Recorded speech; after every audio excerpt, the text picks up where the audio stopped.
We went on to Cuba, as I say. We rejoined the children. We lived there for 11 years. And that was really quite an extraordinary time. I mean, they were great years of the Cuban Revolution. They were years before a lot of the problems began to surface and so forth. So I learned a lot there, and I always felt it was an incredible privilege to raise my children there. Then I moved on to Nicaragua.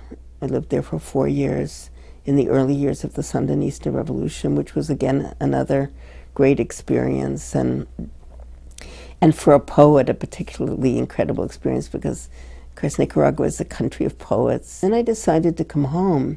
I really needed to come home. You know, I was getting older. I was almost 50. I was tired.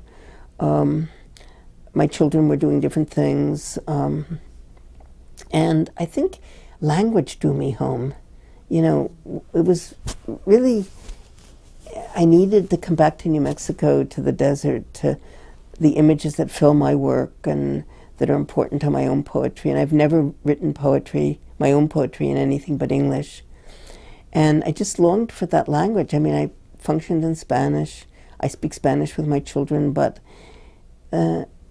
English was always my writing language, my creative language. And my parents were getting older, and so in 1984 I decided to come home. Didn't have the concept that they could keep me away from my own country, because I always thought of myself as a U.S. as American. I mean, even though those other countries gave me a lot and they live in me in some important ways, I just always thought that this is where I'm from. And it didn't turn out that way. I mean, I came back and I applied for the green card, and immediately, it took them about a year, they denied me what they call adjustment of status, and they accused me under McCarran-Walter, which is the 1952 Immigration and Nationality Act. The official wording of the denial was, your writing goes beyond the happiness and well-being of the United States, something like that. It's a paraphrase, but you can get the real wording. And so they denied me, and I was just astonished. So they gave me 28 days to leave the country. By that time it was early 1986.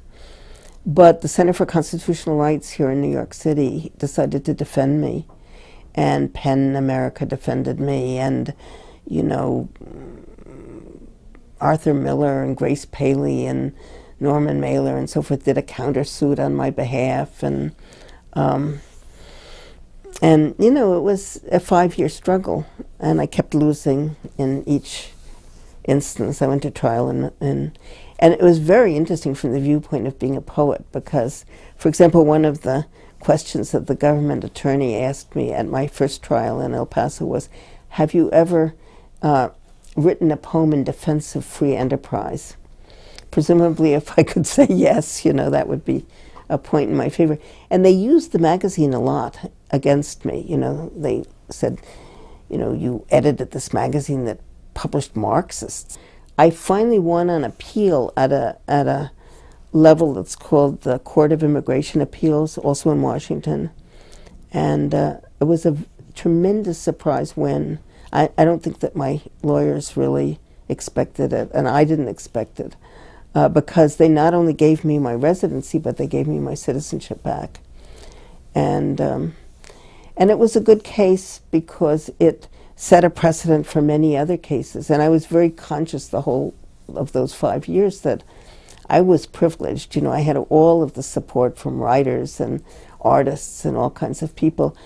And there were hundreds of thousands of people who are kicked out of this country every day, who have no legal representation, who have no support, who have no money. And so I felt that in a way I was fighting for a lot of people, and that felt good, even when it didn't feel good.